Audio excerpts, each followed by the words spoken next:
With the name of Allah Almighty, the most gracious, the most merciful. Respected students, friend, follower, you are most welcome in our online academy, the Academy of Linguistic and Literature. आज हम बात करेंगे characteristic of songs of innocence and experience, और साथ हम discuss करेंगे little bit introduction of our writer William Blake. पहली बात तो ये है कि ये ब्लैक नहीं है, ये विलियम ब्लेक है, ठीक है, ये उसका नाम है। विलियम ब्लेक की लाइफ को हम थोड़ा सा डिस्कस कर लेते हैं, उसके बाद मज़ीद आगे जाते हैं।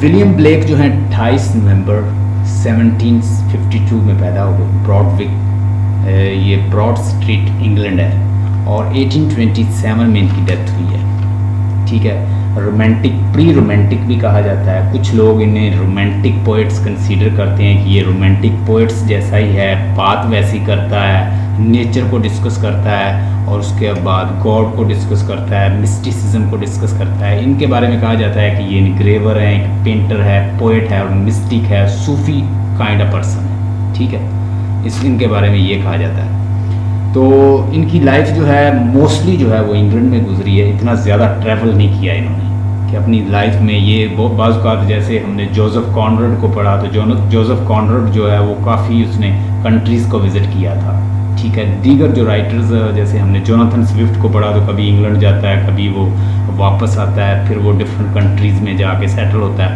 लेकिन इसकी लाइफ जो है जस्ट एज ए मिस्टिक, जैसे सूफिया लोग होते हैं, सूफ़ी टाइप लोग होते हैं, वो अपने गॉड से, और उसके बाद ज़्यादा इसके ऊपर इन्फ्लुएंस था किसका, मज़हब का, बाइबल का और क्राइस्ट का, गॉड का, तो इसका इन्फ्लुएंस जो है वो पाया जाता है। कहते हैं कि विलियम ब्लेक ने कोई फॉर्मल एजुकेशन हासिल नहीं की, इन्होंने राउंड अबाउट 10 ईयर तक इन्होंने स्कूल ज्वाइन किया जिसमें रीडिंग राइटिंग वगैरह सीखी। उसके बाद विलियम ब्लेक को उसकी मदर ने घर में ही टीच किया, तो फिर उसके बाद इन्होंने एक जहाँ पे प्रिंटिंग वगैरह सिखाई जाती है, इनग्रेवर काइंड एक्टिविटी सिखाई जाती है, ये जो पेंटिंग वगैरह करते हैं ये इन्होंने सीखा फॉर्मली किसी स्कूल में, और ये जो पोइट्री करते हैं उस पोइट्री की पेंटिंग भी साथ बना के दिखाते हैं। विलियम ब्लेक्स जो हैं इनके बारे में डिफरेंट क्रिटिक्स ने रिमार्क्स दिए हैं, वो लिख लें, आपके काम आएंगे अपनी किसी भी असाइनमेंट में अगर वो पूछ लेते हैं इनके बारे में तो आप। ये सर वाल्टर हैं, सर वाल्टर से डबल कोट्स में लिखें, in English literature Blake stands outside the regular lines of the successions, यानी जो रेगुलर सक्सेशन है, जैसे वो अगर हम देखें तो यंग रोमांटिक हैं, और उसके बाद ओल्डर रोमांटिक्स हैं। ओल्डर रोमांटिक्स में कौन कौन आते हैं? ओल्डर रोमांटिक्स में आते हैं जनाब विलियम वर्ड्सवर्थ, उसके बाद कॉलरिज, तो इस तरह के जो लोग हैं, और बैरन लाइक दैट। तो यंग रोमांटिक्स में कौन आते हैं? कीट, शैले, और इस तरह के जो जल्दी जिनकी डेथ हो गई थी। तो इनकी कोई सक्सेशन नहीं, लाइन नहीं है, वो कहता है कि कोई इसकी सक्सेशन नहीं है, ये एक अजीब, एक स्ट्रेंज और एक सेपरेट एक पोइट है।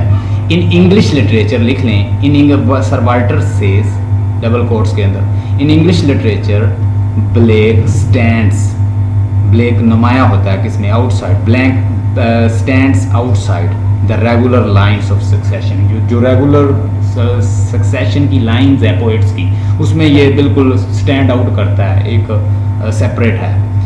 आगे बिनियंस एक है, BINYON, Binyon's write about Blake. Binyon जो है वो कहता है, क्या कहता है? As a poet he is but one voice in the great खोयर्स।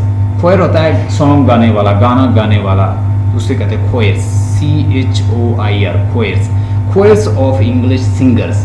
कहता है कि पोएट में, as a poet he is but one voice, एक कहता है एक आवाज़ है, in the great choirs of English singers. English singer में जितने भी सॉन्ग्स गाने वाले हैं, क्योंकि ये सॉन्ग भी लिखता था, song of innocence and experience. AC बॉक, BAUGH says, AC बॉक से क्या कहता है? The first clear voice of romanticism.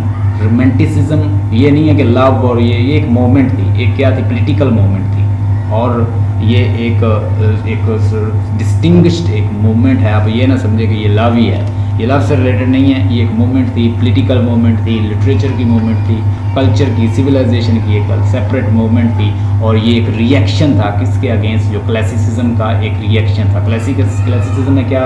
एक रूल को फॉलो किया जाता था, एक स्पेसिफाइड जो एंशियंट रोमन ग्रीक्स के रूल्स थे उसमें उसको फॉलो किया जाता था। लेकिन रोमांटिक पोइट्स आपको बिल्कुल उनको ब्रेक करते हुए नजर आएंगे। वो फ्री वर्स में लिखेंगे, वो जिस तरफ उनका दिल लेके जाएगा, हार्ट, उनके पैशन, उनकी फीलिंग्स, वो उधर लिखते जाएंगे।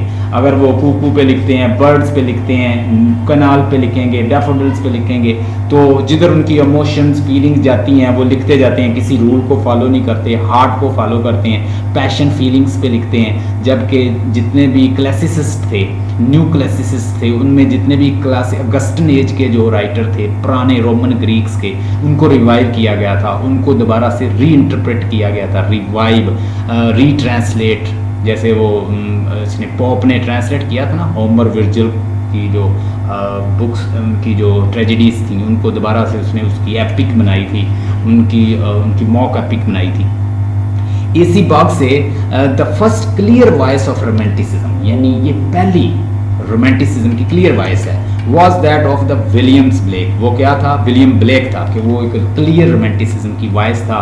इसको प्री रोमांटिक भी कहा जाता है। इसने सॉन्ग ऑफ इनोसेंस लिखा है, सॉन्ग ऑफ एक्सपीरियंस लिखा है। आज जो हम पढ़ने जा रहे हैं वो हम यही पढ़ेंगे, इसकी असाइनमेंट कि characteristic of song of innocence and experience. इसमें हम डिस्कस करेंगे कि विलियम ब्लेक जो है, विलियम ब्लेक कौन सी दो ह्यूमन सोल को, यानी सोल की जो फेसेस हैं, टू फेसेस हैं, वो कहता है जी, उन दोनों में वो क्या बताता है कि इनोसेंस क्या होता है, इंसान इनोसेंस में कैसा है, इंसान एक्सपीरियंस जब सिन को एक्सपीरियंस कर लेता है या इस दुनिया को फेस कर लेता है या उनसे इनकाउंटर होता है उसका बिटर रियलिटी ऑफ लाइफ के बाद, वो कैसा हो जाता है। कहता है इनोसेंट लाइफ ऐसी है इंसान की, ह्यूमन सोल की जो इनोसेंट लाइफ ऐसी है कि उसमें टाइगर और लैम्प जो है वो दोनों इकट्ठे पानी पीते हैं, वो इकट्ठे रहते हैं और एक दूसरे को हार्म नहीं करते, क्योंकि नेचर जो है उनको ऐसे लुक आफ्टर करती है जैसे लैम्प को उसका शेफर्ड। देखिए कितनी अच्छी बात की है कि जब बचपन होता है, कहता है चाइल्ड की जो लाइफ है ना वो इनोसेंस की लाइफ है। फॉर एग्जाम्पल, आप एक टाइगर बच्चे को, टाइगर का बच्चा है ना, लैम्प का बच्चा, उन दोनों को इकट्ठा बिठा दें, they are not gonna harm each other, they will love each other because they are in the lap of nature. अब वो नेचर की लैप में है, नेचर ने उसको इनकैप्सुलेट किया हुआ है, नेचर ने उसको संभाला हुआ है, नेचर की वो गोद में है। नेचर क्या सिखाती है? बेसिकली लव सिखाती है, प्यार सिखाती है, मोहब्बत सिखाती है। और जब वो उसकी लैप में होता है, जब वो नेचर की गोद में होते हैं, तो नेचर उनको यही चीज़ सिखाती है। ये तो दुनिया है, कहता है, वर्ल्ड है, जिसको एक्सपीरियंस करने के बाद लैम्प कॉन्शियस हो जाता है कि मुझे टाइगर खा जाएगा, टाइगर कॉन्शियस हो जाता है कि मैं लैम्प का दुश्मन हूँ, मैंने उसे खाना है। तो ये एक्सपीरियंस लाइफ में जब हो जाता है, इसी तरह कहता है चाइल्ड इन्फेंट होता है और उसके बाद वो चाइल्डहुड में जाता है, फिर वो मैच्योर्ड हो जाता है, बॉयहुड में जाता है। तो वो सारी लाइफ जो है अल्टीमेटली वो उसको, जब वो मैच्योर्ड मैन बन जाता है, तो वो फिर क्या बिटर रियलिटी को देखता है, वो धोखे को, वॉइसेस को, ईवल को, और वो हर चीज़ को। बेसिकली जो ह्यूमन लाइफ है, it is a blend of good and vice, it is a blend of innocence and experience, it's a blend of wise and good, it's a blend of मासूमियत का, और दूसरा किसका, एक वुल्फ की जो शेप है, उन दोनों का ब्लेंड है और उसके अंदर मौजूद है। वो बेसिकली यही बात करता है। ये इंट्रोडक्शन ज़रा लिखिएगा। विलियम ब्लेक जो है, मैंने बताया कि ये पैदा हुए हैं 1752 में और 1827 में इनकी डेथ हुई है। इन्होंने अपनी लाइफ में 2 रेवोल्यूशन देखे हैं। मैंने इंट्रोडक्टरी लेक्चर जो है इसका विलियम ब्लेक का पहले भी दिया इंट्रोडक्शन, उसको मैं दोबारा सेंड कर दूंगा। इन्होंने 2 रेवोल्यूशन देखे हैं, अमेरिकन रेवोल्यूशन देखा है अपनी लाइफ में और उसके अलावा फ्रेंच रेवोल्यूशन, दोनों को इन्होंने एक्सपीरियंस किया है। इवन के फ्रेंच रेवोल्यूशन की वजह से एक दफ़ा इनको पुलिस ने अपनी कस्टडी में लिया और इवन के इन्होंने रिमार्क्स भी, बिटर रिमार्क्स जो थे उस वक्त के किंग के ऊपर दिए। वो स्लेवरी को ख़त्म करना चाहते हैं। वो कहते हैं कि इंसान के अंदर पिटी, मर्सी, फियर, उस तरह के एलिमेंट्स जो है होते हैं, हर इंसान के अंदर होते हैं। वो कहते हैं पिटी, मर्सी, फियर और इस तरह के जो एलिमेंट कैरेक्टरिस्टिक हैं हर ह्यूमन बीइंग के अंदर है, ये गॉड की कैरेक्टरिस्टिक हैं। गॉड ने अपनी फॉर्म में इंसान को क्रिएट किया है, तो इंसान जब इंसान के अंदर ये कैरेक्टरिस्टिक है तो ये गॉड की कैरेक्टरिस्टिक है। तो इसका मतलब जैसे मिस्टिक होती है ना, लोग वो कहते हैं सूफिया कराम, हर जगह गॉड नज़र आता है, हर चीज़ में गॉड है, यानी तो वो इसी अकीदे का ये वो कायल है। तो तो इसीलिए इसे कहा जाता है कि ये एक इनग्रेवर है, एक पेंटर है, एक सूफी मिस्टिक पोएट है। इसकी असाइनमेंट भी आती है। William Blake Broad Street England में पैदा हुए। विलियम ब्लेक ने कोई फॉर्मल जो है स्कूल अटेंड नहीं किया। 10 साल तक उन्होंने रीडिंग राइटिंग एक स्कूल में सीखी है। उसके बाद उन्होंने एक जो स्कूल पेंटिंग वगैरह जहाँ सिखाई जाती थी वहाँ उन्होंने अपनी एजुकेशन हासिल की है पेंटिंग से रिलेटेड। और विलियम ब्लेक की मदर का नाम था कैथराइन। विलियम ब्लेक की मदर का नाम कैथराइन था, जो कि काफ़ी हाईली एजुकेटेड लेडी थी और she was a found of education and she taught him well. उन्होंने उसको बाइबल, उन्होंने उसको क्राइस्ट गॉड की जो मोहब्बत है वो सिखाई। और विलियम ब्लेक कहते हैं कि मैंने 4 साल की उम्र में गॉड को देखा। इवन गॉड ने उनका मुंह जो है वो विंडो की तरफ कर दिया और उसकी वजह से वो रोते हुए दौड़ते हुए अपने फादर की तरफ जाते हैं। तो फादर उनको कहते हैं कि you are just playing trick, वो उसे डांटते हैं, लेकिन उनकी मदर जो है उनको कंसोल करती हैं। उसके बाद वो कहते हैं कि at the age of 10 and 8 उन्होंने इज़कील को देखा, उन्होंने फरिश्तों को देखा फुल ऑफ ट्री, कि एक ट्री है जो वो भरा हुआ है एंजल से। उन्होंने उनको एक्सपीरियंस किया और उनको बहुत सारे एक्सपीरियंस जो हैं रिलीजियस और विजनरी एक्सपीरियंस जो हैं वो होते रहते हैं। इवन के टिल द डेथ वो कहते हैं कि उसके भाई जो थे जब उनकी डेथ होगी तो उन्होंने वो इनग्रेविंग एक्टिविटी जो है इनग्रेव करना उन्होंने उनको ड्रीम में आकर सिखाया। तो ये ज़रा एक लिखें, आप लाइन लगाएं, एक साइड पे लिखें इनोसेंस और एक साइड पे लिखें एक्सपीरियंस, क्योंकि उसने जो 2 पोएम्स लिखी हैं, एक इनोसेंस और एक एक्सपीरियंस। इनोसेंस में इंसान कैसा होता है और एक्सपीरियंस में ह्यूमन सोल कैसी होती है। ह्यूमन सोल की 2 फेजेज हैं, एक वो कहता है इनोसेंस होती है और एक एक्सपीरियंस होती है। आप इनोसेंस में लिखें चाइल्ड है, लैम है, क्राइस्ट है, फ्लावर है, ठीक है, एनिमल है और चिल्ड्रन है, गुडनेस है, ग्रेटनेस है, ठीक है। ये सारी चीज़ें जो है गुडनेस, एनिमल, लैम, ये सारी चीज़ें आ जाएंगी इनोसेंस में। एक्सपीरियंस में जब इंसान होता है तो वो ईवल हो जाती है, वाइसेस आ जाती हैं उसके अंदर, मेच्योरिटी आ जाती है, एक्सपीरियंस हो जाता है गुड बैड का, उसको टाइगर बन जाता है, लाइन बन जाता है, ठीक है, वॉल्फ बन जाता है। Body is matured enough and loss the purity, और अपनी प्योरिटी जो है वो लॉस कर देता है और रेविश्ड हो जाता है, ठीक है। ये है इसकी इंटरप्रिटेशन, ये है कि ग्रीक, इसकी आगे ज़रा देखने के, इनके फादर जो हैं उनको काफ़ी इंटरेस्ट था ओल्ड एंशिएंट ग्रीक पेंटिंग का, तो उन्होंने इसको भी इसमें पेंटिंग जो है उन्होंने सिखाई और इसीलिए ये पेंटिंग करते थे। वो इनको मॉडल देते थे ला के और ये वैसी पेंटिंग करते थे, क्योंकि उन्हें शौक था। रोमन ग्रीक्स के जो एंशिएंट जो मॉडल्स थे वो इनको ला के देते थे इनके पेरेंट्स, इनके फादर, तो ये फिर उसको क्या करते थे, पेंटिंग करते थे। और इसके अलावा 1782 में इनकी मुलाकात होती है कैथराइन बॉचर, एक इनकी वाइफ है, उनसे इसकी शादी हुई। और ये एक मिस्टिक था और ये एक सूफी किस्म का इंसान था, एक इनग्रेवर था, पेंटर था, पोएट था और एक रिलीजियस पोएट था। बीइंग अ रिलीजियस पोएट इनकी कोई इनका स्कैंडल नहीं है। अगर इनकी थ्रू आउट लाइफ को मैंने थॉरोली स्टडी किया है, इनकी लाइफ में कोई स्कैंडल नहीं है। मैंने बर्टन रसल को स्टडी किया तो उसने 4 शादियाँ की। उसके टी.एस. इलियट की जो विवन इलियट उनकी वाइफ थी उसके साथ अफेयर था, एक उनकी मिस्ट्रेस थी। इसके अलावा सैकड़ों यानी और भी लोगों फीमेल से उसके ताल्लुकात, ये बर्टन रसल के बारे में कहते हैं। और इसके अलावा 4 शादियाँ हैं। अब इसकी लाइफ देखें तो ये बड़ा मजहबी है। वो क्या था, लिबरल था।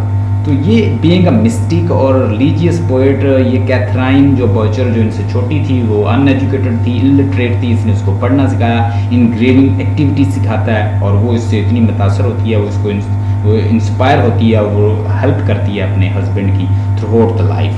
तो सर जो विलियम ब्लेक हैं इनकी डेथ होती है 1827 में इनकी डेथ होती है। He was a religious, he was you could say mystic, he was an engraver, he was a painter and he was a poet and he was a visionary poet, कि वो vision देखता था, उस vision के बाद वैसा वो paint कर देता था। अब कुछ हेडिंग्स जो हैं उसको लिख लें। पहले इसका इंट्रोडक्शन जो मैंने आप लोगों के लिए बनाया है वो ज़रा देखिएगा।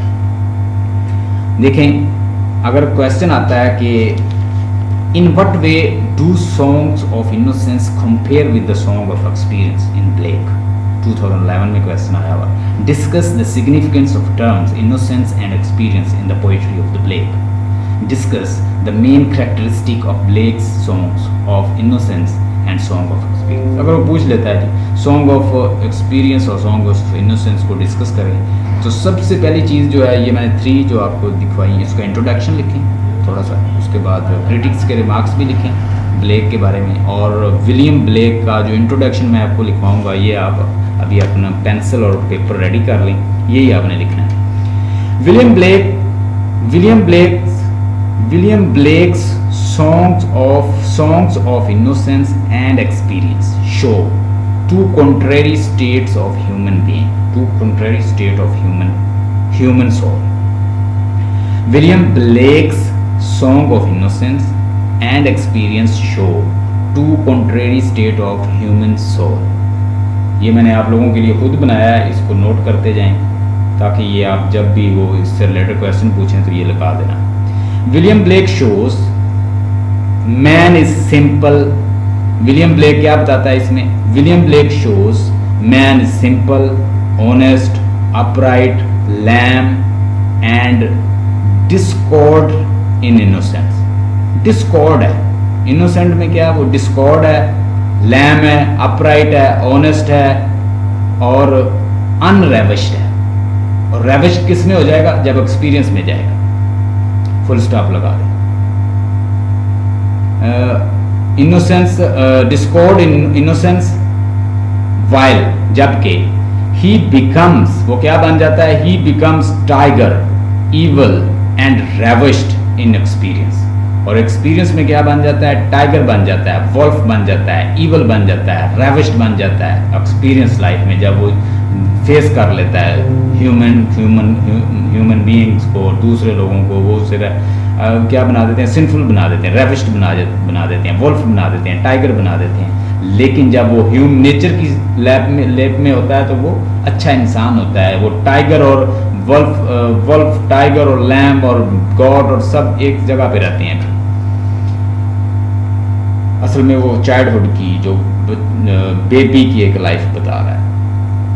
अच्छा जी, आगे वो कहता है कि ravish in experience give maturity and essential element of soul.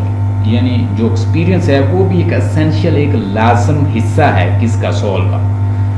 Black represent the stainless representation of the childhood. Blake represent करता है stainless representation of the childhood.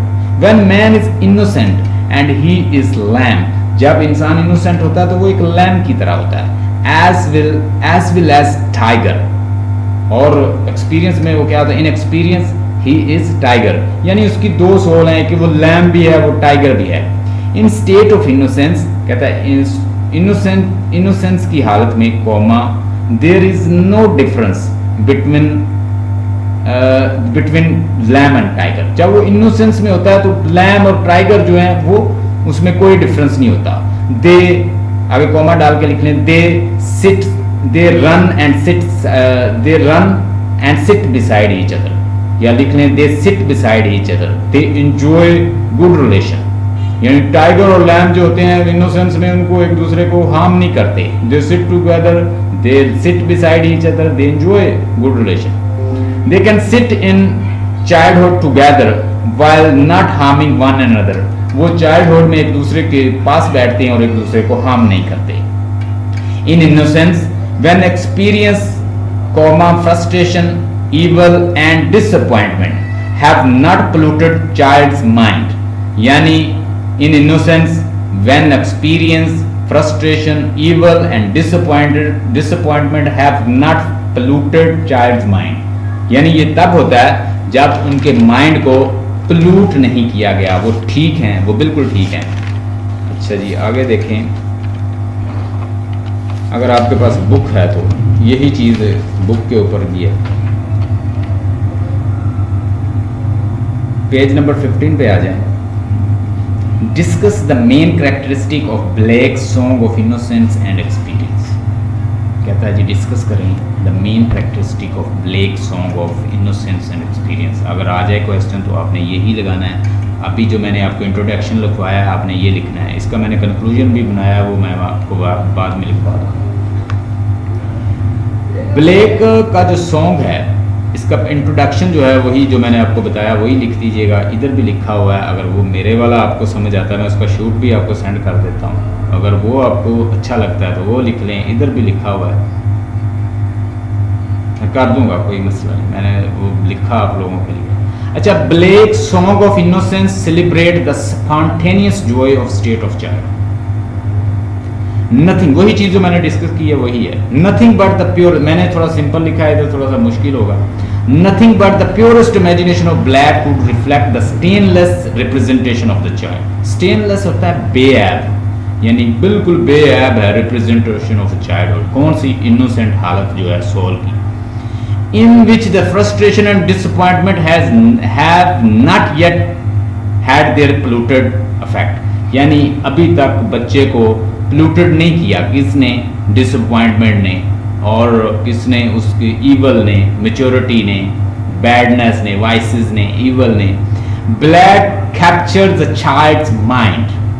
Black क्या करता है? कैप्चर करता है चाइल्ड्स की माइंड को। किस तरह? He does not write about child's happiness, he becomes a happy child himself without any false tone in his song।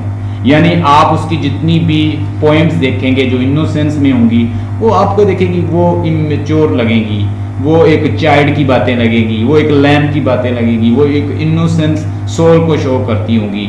अगर उसने लिखा है, उसने लैम लिखा है तो उसने टाइगर लिखा है। उसने उसके अलावा अगर उसने नर्स सॉन्ग लिखा है तो उसके मुकाबले में एक और नर्स सॉन्ग लिखा है। उसने होली थर्सडे लिखा है, इनोसेंस में लिखा है, तो वो होली थर्सडे को उसने वो बच्चों का वो और भी लिखा है जिसके अंदर वो एक्सपीरियंस की लाइफ शो करता है। बच्चे सफ़र कर रहे हैं, उसको चर्च जो है एक्सप्लॉइट कर रहा है।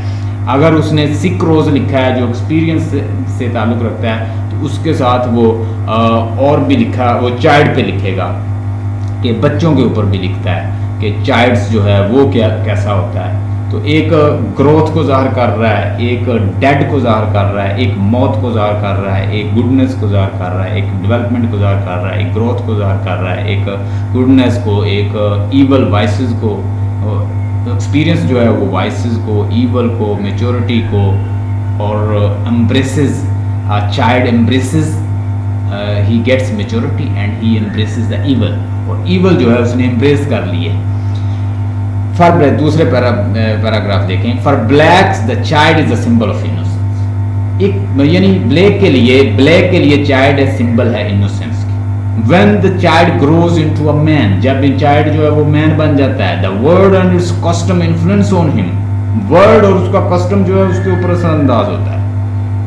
कैसे असरअंदाज होता है? कि उसे सिंफुल बना देता है, उसे करप्ट बना देता है, उसे मेच्योर बना देता है। वो क्या होता है? राइप्ड हो जाता है। वो क्या होता है कि वो इम्प्रेस कर लेता है ईवल को। और उसको किसने बनाया? लेकिन नेचर की लैब में था तो वो इनोसेंट था। वो ऐसे था कि जैसे गडरिया जो है वो एक लैम्प की हिफाजत कर रहा है। वो अंडर था गॉड की रिफ्लेक्शन के, गॉड की गुडनेस के, गॉड की गोद में था। तो वहां पे भेड़िया और लैम्प दोनों इकट्ठे रहते थे। In state of innocence man seem, क्या करता है? In state of innocence man seem to be close to God. God के बड़ा करीब होता है। God seem to be superintending क्या कर रहा है? गॉड उनको सुप्रिटेंडिंग कर रहा है, उनको लुक आफ्टर कर रहा है his affairs, and no harm come to him, कोई हार्म नहीं आता उनको। Even wild animals like wolves and tigers become tamed. Tame को हमने पढ़ा ना कि he tamed the animals. Russell कहता है कि ह्यूमन बीइंग के अंदर अच्छा आइडिया था कि उसने टैम कर लिया। एक तो उसने आग जलानी सीख ली, फिर उसने जानवरों को टैम करके उनको सुधार के उसको क्या एग्रीकल्चर के लिए इस्तेमाल करना। एग्रीकल्चर को उसने जमीन को फर्टिलाइज कर लिया। तो क्या होता है यहाँ पे? Animal like wolves tiger become tamed and do not do violence. चलें जी देखें, आप देखें जरा, छोटे से बच्चे को लैम के, टाइगर के, वल्फ के, लॉयन के बिठा दें बकरियों के पास, वो बिल्कुल दोनों एक दूसरे के साथ खेलना शुरू हो जाएंगे। कहता है कि मासूम लाइफ है ना, टैम्ड है। गॉड ने उसको क्या किया हुआ है? उनको टैम कर दिया, सुधार दिया है। And do not do violence, और वायलेंस भी नहीं करते, एक दूसरे को कत्ल नहीं करते, मारते नहीं, खाते नहीं है। In the poems night the angels guard the poor helpless creature from the beast of the pre.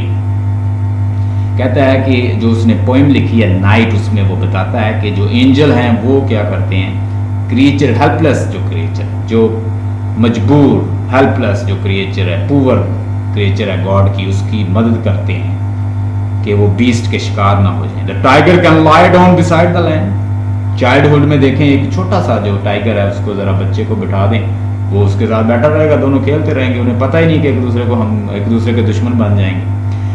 And sleep in the state of innocence, और एक दूसरे के साथ सो जाएंगे। And the child seem to use his intuitives imagination to comprehend the world around him. और child जो है वो ऐसे दिखाई देता है कि उसके अंदर एक intuitive imagination to comprehend the world around, कि वो अपने सराउंडिंग की वर्ल्ड को कॉम्प्रिहेंड कर सकता है। Song of innocence are highly symbolic.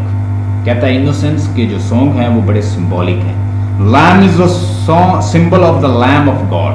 कहता है कि बेसिकली ना वो कहते हैं कि क्रिश्चियनिटी का कंसेप्ट है कि गॉड ऑलमाइटी ने जब एडम और ईव से सिन हुआ तो बेसिकली ह्यूमन बीइंग अनएबल था कि वो माफ़ी ले लेते। According to Christianity it is not Islamic ideology. Christianity कहती है कि उस फॉल्ट को, उस गलती को, ह्यूमन बीइंग का जो सिन था, उस सिन को धोने के लिए, क्योंकि चूंकि हम एडम और ईव के बेटे थे या उसकी जनरेशन में से थे, इसलिए हम सिन कैरी कर रहे थे, तो हमें इस सिन को मिटाने के लिए जीसस जो है वो गॉड ऑलमाइटी ने अपना एक मैसेंजर भेजा। तो गॉड ऑलमाइटी ने अपना मैसेंजर भेजा, बल्कि गॉड खुद ही ह्यूमन फ्लैश में आ गया, उसने अपने आप को सेक्रीफाई किया और उसके सिन से, उसके ब्लड से सारे सिन जो है वो धुल गए। जैसे ये अजीबोगरीब किस्म की लॉजिक है। I do not accept this logic because I think that son will not pay the sin of father. ये हो नहीं सकता। Who takes away the sin of the God, वो कहते हैं ये लैम की शक्ल में गॉड जो है वो खुद आ गया है। गॉड ने क्या किया है, गॉड यानी अपने आप को सेक्रीफाई करेगा और लोगों के जो सिन है वो साफ करेगा। ये बिल्कुल इसी फॉर्म में है लैम का concept. The echoing green is not only the record of a happy day, but it is also a symbolic representation of a day of innocence. यानी echoing green जो है वो भी एक symbolic representation है। From sunrise to set, the little black boy symbolizes the 3 stages of innocence infancy. देखें जी, कहता है जो लिटिल ब्लैक बॉय है, अगर आपने वो पोएम पढ़ी है, हम पढ़ेंगे डेफिनेटली, लिटिल ब्लैक बॉय के अंदर वो सिंबलाइज करती हैं 3 स्टेजेस जो हैं, वो किसको सिंबलाइज करती हैं, वो भी इनोसेंस की जो स्टेजेस हैं, जैसे इनोसेंस इन्फेंसी, उसके बाद चाइल्डहुड, उसके बाद youth. In song of innocence the symbols conveys a special state of soul where human being have the same kind of security as lamb has under the voice shepherd are the children have with their loving parents। अब यहाँ पे वो बता रहा है कि song of innocence के अंदर जो विलियम ब्लेक है वो हमें शो करता है कि बिल्कुल ऐसे ही इंसान की सिक्योरिटी को बताता है उसके अंदर, कि जैसे ह्यूमन बीइंग जो है उसके बच्चे जो है अपने पेरेंट्स के यहाँ सिक्योर होते हैं, और लैम जो है अपने शेफर्ड के यहाँ आराम से सोता है, बल्कि शेफर्ड जो है उसका ख्याल करता है। यहाँ पे लैम जो है वो समझने की मखलूक है, और जो शेफर्ड है वो उसका गॉड है जो उसको लुक आफ्टर करता है।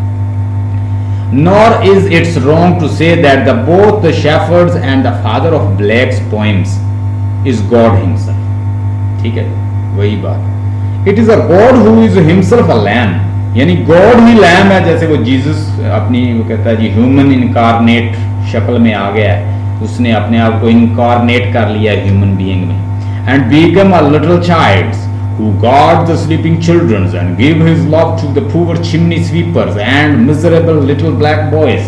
आप पढ़ेंगे कि चिमनी स्वीपर जो चिल्ड्रन हैं, वो चिल्ड्रन वो भी क्या कर रहे हैं, वो सफ़र कर रहे हैं, वो चिमनीज को साफ कर रहे हैं, ठीक है, वो इंडस्ट्रियलिस्ट जो है उनसे काम ले रहे हैं, डे नाइट वर्क कर रहे हैं। तो ये भी एक ना एक्सपीरियंस लाइफ को दिखाया गया है कि यहाँ पे बच्चे कितने सफ़र कर रहे हैं। सॉन्ग ऑफ एक्सपीरियंस, ये एक्सपीरियंस में क्या, एक्सपीरियंस की लाइफ में फिर बता देता हूँ सिंफुल है, एक्सपीरियंस की लाइफ मेच्योरिटी है, राइप है, यहाँ पे इंसान जो है वो मेच्योर बन गया और उसने गुड वाइसेस ईवल सभी चीज़ों को देख के वो बिल्कुल अब मेच्योर हो चुका है, एजड हो चुका है और ये सारी चीज़ों सिंपल से वो गुजर गया है, एक्सपीरियंस हो करके वो आगे चला गया है.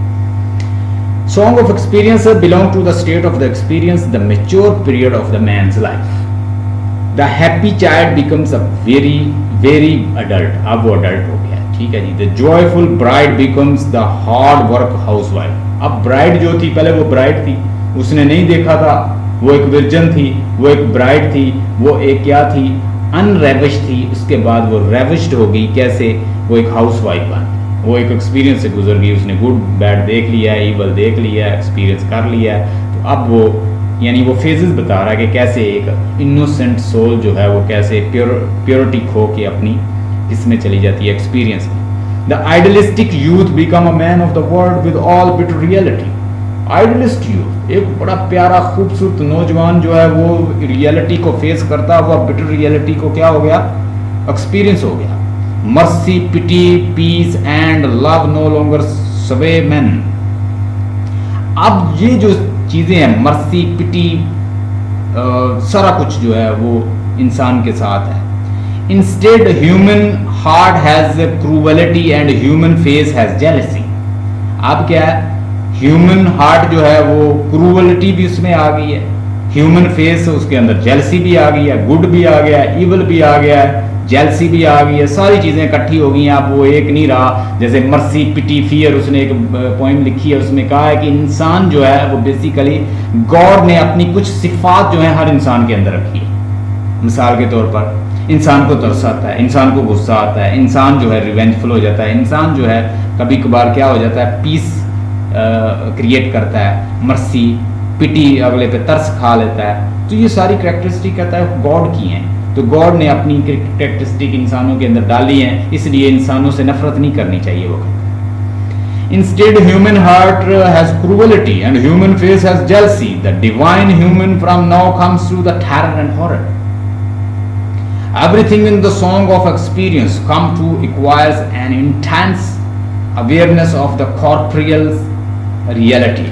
कॉर्पोरियल का मतलब होता है बॉडीली, फ्लैश से रिलेटेड, ह्यूमन फ्लैश से रिलेटेड. अब वो कहता है कि everything in song experience come to the acquires an intense awareness of corporeal reality. अब इंसान ने क्या कर लिया है, फ्लैशली जो रियलिटी है उसको उससे अवेयर हो गया, उसे पता चल गया कि ये फीमेल है, ये मेल है, ये उसको अवेयर, ये मेरा बॉडी है, मेरे अंदर जेलसी है, मेरे अंदर पिटी है, फियर है, रिवेंज है, ये सारी चीज़ें उसके अंदर आ गई हैं. And this awareness distinguish experience from innocence. और ये जो एक्सपीरियंस उसमें जेलस हो गया है, रिवेंजफुल हो गया है, विंडिक्टिव हो गया है, ये सारे कुछ उसके अंदर आ गए हैं. अब वो इनोसेंस में नहीं रहा. No division and separation take place of harmony and unity. यानी ये जो है वो हार्मोनी और यूनिटी में आ गए, सेपरेट होके take place of harmony and unity. Man is separated from man, deed is separated from motive. अब जो उसका मोटिव है, उसका डीड, जो उसका एक्शन है, जो उसके काम है और उसका मोटिव है, वो सेपरेट हो गए. अब मैन जो है वो मैन से सेपरेट हो गया, उसके अंदर वो क्या है, इनोसेंस निकल गया और एक्सपीरियंस में हो गया. No joy remain spontaneous and the poet always turn to the contemplation and examinations of the ulterior motives and purpose of action. When the child sleep in innocence, जब चाइल्ड कहता सोता है इनोसेंस में, all creation sleep and smiles. बच्चा जब सोता है तो कहता सारी दुनिया की जो क्रिएशन है वो भी हंसती है, सोती है, सुकून से सोती है. And smile of the child beguiles heavens and earth. और कहता है and the smile of the child beguiles heavens and earth. heaven और earth को beguile करती है. The innocence of the child is the peace of the earth. कहता है innocence है जो चाइल्ड की, वो पीस है अर्थ की, इस लैंड की, इस ज़मीन की. कहता है वो पीस होती है. मीन टू से कि जो इनोसेंस लाइफ है वो एक पीसफुल लाइफ है, गुड है, एक गुड डीड है. In experience there is no affinity of the child with the universal element, no glance of God in the infant's eyes. The very smile of the child breed discord. Infants wills and infant smiles. और उसके बाद कहता है heavens and the earth peace beguiles. जब वो हंसता है, जब वो कहता है कि कोई विल करता है, ख्वाहिश करता है, या वो हंसता है, तो हेमन जो अर्थ हैं वो एक दूसरे के साथ वो बिकॉयल होते हैं, मिक्स होते हैं। The very birth of the child comes as a great calamity to the parents. My hapless naked piping loud, like a find hid in a cloud. Find का मतलब होता है devil, ठीक है। कहता है कि my helpless naked piping loud, मैं जो कहता है पाइपिंग जो है वो लाउडली बजा रहा हूँ, like a find hid in a cloud, जैसे कहता है डेवल ही कोई बड़ी बुदरू वगैरह अपने आप को क्लाउड में छुपाती है, बिल्कुल ऐसे ही। In the song of experience the whole creation is suffering with the plague of the repression and the material strife echoes in echoing green का मतलब होता है साउंड, ग्रीन।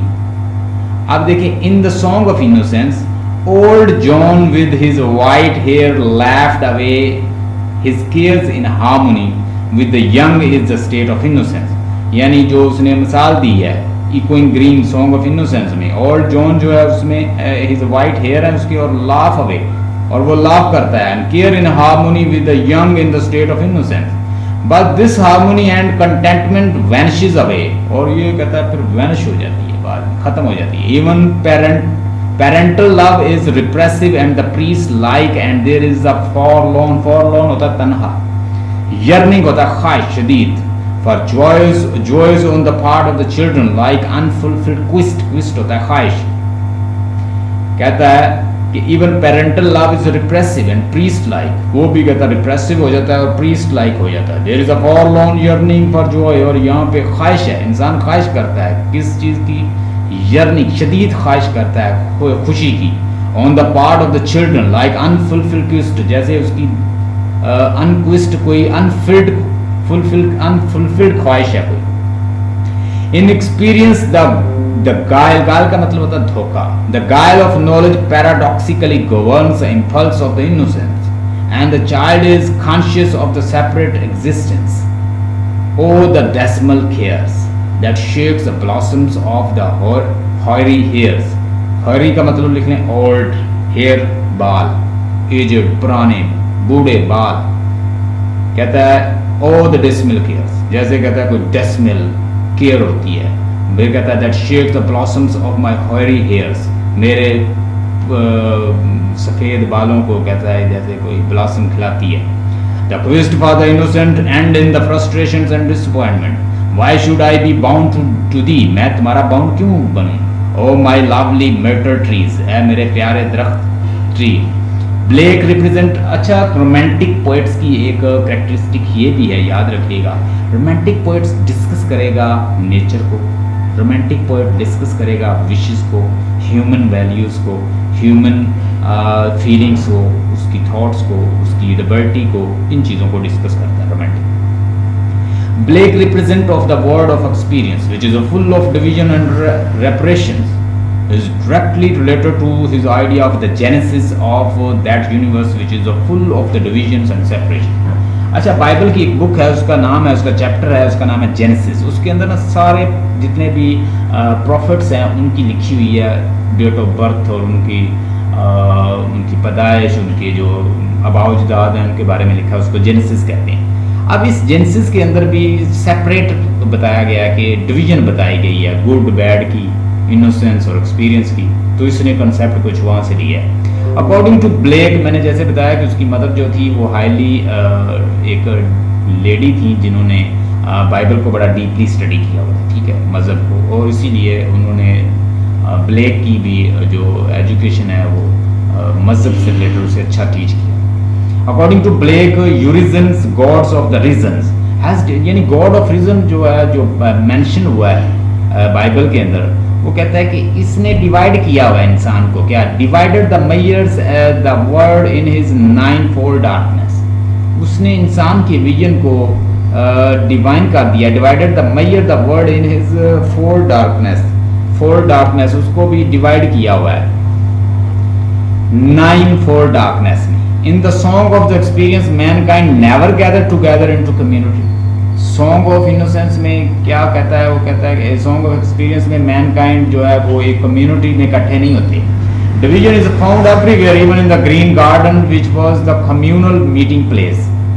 अगर आप एक्सपीरियंस देखें, सॉन्ग ऑफ एक्सपीरियंस देखें, तो उसमें आपको बिखरी हुई बातें दिखेंगी, बिखरी हुई चीज़ें नजर आएंगी. जो जैसे सिक रोज है तो उसको क्या एक वर्म है उसे ग्रेजुअली खा रहा है, ठीक है, उसकी ज़िंदगी को ख़त्म कर रहा है, जो कि वो ह्यूमन बीइंग की लाइफ से वो उसको करता है कंपेयर.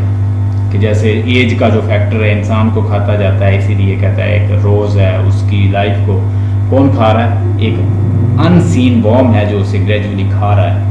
वो आप किसी भी लाइफ को ले सकते हैं, ज़िंदगी को ले सकते हैं, सोल को, बॉडी को ले सकते हैं. आगे वो कहता है कि जी where the childrens and aged come together in the innocence no longer exist. जहाँ पे चिल्ड्रन और एजड जो है come together in innocence no longer.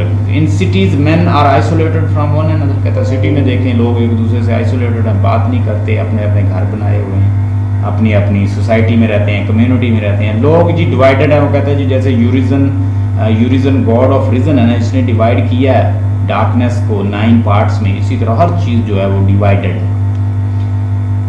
Consequent in cities men are isolated from one another. Consequently they live in their separate garden. वो अपने अपने घरों में रहते हैं. In experience cruelty, jealousy, repression, selfishness, exploitation become the order of the day. अगर experience life में देखें तो आपको जेलसी मिलेगी, क्रुएलिटी मिलेगी, रिवेंज विंडिक्टिव इंसान मिलेगा, रिप्रेशन, सेल्फिशनेस, एक्सप्लॉयटेशन मिलेगी. ये सारी किसमें आएगी? एक्सपीरियंस में. Blake lashes out all the inhuman treatment with the weakers in the society. The chimney sweeper has to roam होता है फिरना, आवारा फिरना, in the biting cold to earn his livelihood. अब चिमनी स्वीपर जो बच्चे हैं वो चिमनी साफ करते हैं, इंडस्ट्रियलिस्ट उनसे वर्क लेते हैं, तो वो बेचारे मारे मारे फिरते हैं काम के लिए. वो कहता है the poet ironically asked if this is the land of the liberty. और पोएट जो है ironically चिमनी स्वीपर जो पोएम है उसके अंदर पूछता है कि क्या ये लैंड आज़ाद है जहाँ पे इंडस्ट्रियलिस्ट खून चूस रहे हैं बच्चों का, उनसे चिमनी स्वीपर का वर्क ले रहे हैं, लेट नाइट वर्क ले रहे हैं, वो वीक हो गए हैं, बच्चों से चला नहीं जा रहा. कहता है ये आज़ाद मुल्क है जहाँ पे बच्चे जो हैं वो स्टार्व करते हैं. एंड हार्लट जो है, प्रोस्टिट्यूट जो है, पुअर सोल्जर जो है वो आहें भरते हैं जब लड़ लड़ के मरते हैं एक दूसरे से. तो कहता है ये आज़ाद है. यहाँ पे तो सब यानी एक किंग जो है वो कहता है कि डिक्टेटर जो है वो हुकूमत करते हैं और वो ऑर्डर देते हैं और सोल्जर जो है दूसरे से लड़ते हैं. और कहता है बच्चे जो हैं वो स्टार्व करते हैं. हार्लट जो है वो मारी मारी फिरती है अपना जिस्म बेचने के लिए. ब्लेक्स बिटर इंडाइटमेंट का मतलब होता है इल्ज़ाम. वो सबसे बुरा इल्ज़ाम जो है ना, एलिगेशन जो है वो चर्च पे लगाता है. कहता है चर्च को पैसा इकट्ठा करके, चैरिटी इकट्ठी करके बच्चों को फीड करना चाहिए था, पुअर लोगों को फीड करना चाहिए था. लेकिन चर्च ने क्या किया, वही रकम कलेक्ट करने के बाद वो खुद खाने लग गया. ठीक है, वो बच्चों का पेट भरने के लिए गरीब का, हार्लट का, प्रोस्टिट्यूट का, जो पुअर लोग हैं, जो कहता है कि बगैर लाइसेंस के यहाँ पे फिर रही हैं प्रोस्टिट्यूट, और बहुत सारी ये लाइसेंस इशू होते हैं इनको, और ये लाइसेंस के थ्रू यहाँ पे ल्यूडनेस और इस तरह के वर्क हो रहे हैं, और बच्चे स्टाफ कर रहे हैं, हार्लट फिर रही है सड़कों पर. और उसके बाद कहता है चर्च जो है वो इसमें एक्टिवली इन्वॉल्व है. चर्च को चाहिए था कि पुअर ड्यूज जो चैरिटी थी वो लोगों को देता, उसने एक विलन का किरदार अदा कर दिया है. वो खुद ही इन्वॉल्व हो गया है किसमें, विलनेस एक्टिविटी में. ब्लैक्स बिटर इंडाइटमेंट का मतलब लिखें इल्ज़ाम, एलिगेशन. ब्लैक का सबसे बड़ा इल्ज़ाम किस पे, is received by the church and the priest. वो चर्च और प्रीस्ट के ऊपर सबसे बड़ा एलिगेशन लगाता है. क्या? The church consider itself to be the custodian of the human welfare on earth. Church अपने आप को कस्टोडियन समझता है, जिम्मेदार समझता है कि मैं वेलफेयर का, लोगों की फलाह बहबूद का क्या इस ज़मीन पे क्या हूँ, कस्टोडियन. ठीक है, कि मैं इसका जिम्मेदार हूँ. बट इन द प्रैक्टिस, लेकिन कहता प्रैक्टिस में the church as portrayed in the song of experience has emerged the chief villain. लेकिन वो अपने सॉन्ग ऑफ एक्सपीरियंस में ये साबित करता है कि चर्च तो एक विलन का रोल अदा कर रहा है. रादर बल्कि than doing any good job to the people it is fact has become the chief instrument of killing human joys, बल्कि वो तो कहता है ह्यूमन जॉयज को किल करने का एक सोर्स है। चिमनी स्वीपर को और बच्चों को कहता है कि खास प्रे वगैरह तो कहता है करवाते हैं, उनसे काम लेते हैं, उनके नाम पे चंदा तो लेते हैं, उनके नाम पे क्या पुअर ड्यू और चैरिटी वगैरह लेते हैं, लेकिन उनको फील्ड नहीं करते। Failure to abide by the iron laws which are directed against the poor and underprivileged mean merciless death, और कहता है फेलियर है कि वो अबाइड बाय करे, फॉलो करे किसको, आयरन लॉज को, which are directed against the poor and underprivileged mean merciless death, और जो underprivileged जो गरीब लोग हैं वो merciless death get कर रहे हैं। However, the dominant impressions in the Song of Innocence is the joy and purity of life।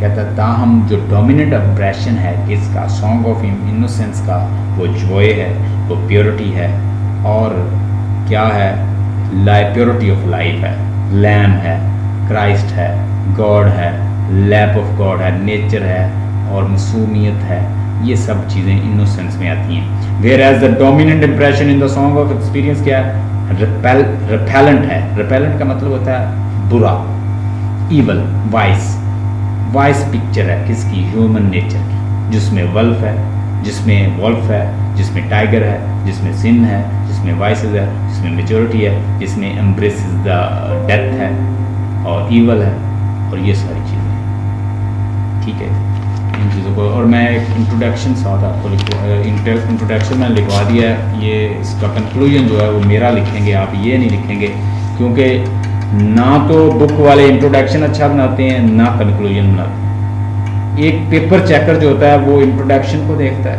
बात याद रखिएगा, और वो कंक्लूजन को बड़ा जानदार आपसे एक्सपेक्ट कर रहा होता है कि उसके अंदर कोई वाइब्रेशन होनी चाहिए, कि उसे पता चले कि बच्चे ने कंक्लूड अच्छा किया है। लिखें इसका कंक्लूजन। टू कंक्लूड, आप उससे भी आइडिया ले सकते हैं जो उसने छोटा सा बनाया, मैंने भी ये बनाया, ये to conclude song of innocence shows, क्योंकि हमसे उसने सॉन्ग ऑफ इनोसेंस पूछा है तो हम उसको ज़्यादा एलेबोरेट करेंगे। To conclude song of innocence shows the innocent beautiful, innocent beautiful, stainless and upright face of human soul. To conclude, Song of Innocence shows the innocent, beautiful, stainless and upright face of human soul. In this life, human soul is without sin and experience, यानी इस life में human soul जो है वो बिल्कुल पाक है sin से और experience. This side of soul shows, single soul है तो एस का इजाफा करेंगे, shows beautiful part of England and where child is free from corruption, evil, vice and pollution of this world. In this life, इस life में William Blake has written the lamb, song of nurses, song of nurse, holy Thursday and infant joy, ये उसने लिखा है song of innocence. These poems show good side of the human soul and gives good impression of England. बस इतना लिखना है, ये इसको कंक्लूजन आपने लिखना है। कल इंशाल्लाह जो नेक्स्ट हमारी इससे अगली असाइनमेंट है वो पढ़ेंगे। ऑगरीज ऑफ इनोसेंस जो है मैंने थोड़ा सा हाफ आपको पढ़ा दिया था, जो हाफ है इंशाल्लाह वो कल इंशाल्लाह पहले मैं स्टार्ट ही वो करूँगा आके, और नेक्स्ट जो है अगली असाइनमेंट हम पढ़ेंगे, और साथ साथ हम इसकी जो पोएम्स हैं वो भी फिनिश करेंगे। पहला लेक्चर जो है उसका ऑडियो मैं आपको सेंड कर दूँगा, वो मेरे पास रिकॉर्डर पड़ा हुआ है, तो उसमें आपको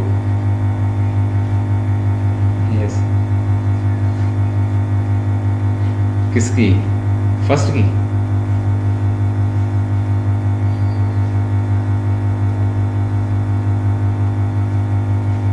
मैं इसका शूट लेके सेंड कर देता हूँ।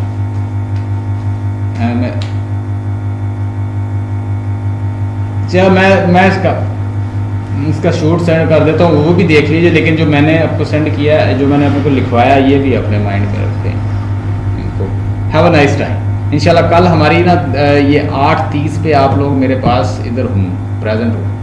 Have a nice time. Tomorrow इंशाल्लाह will see at 8:30। Have a nice time.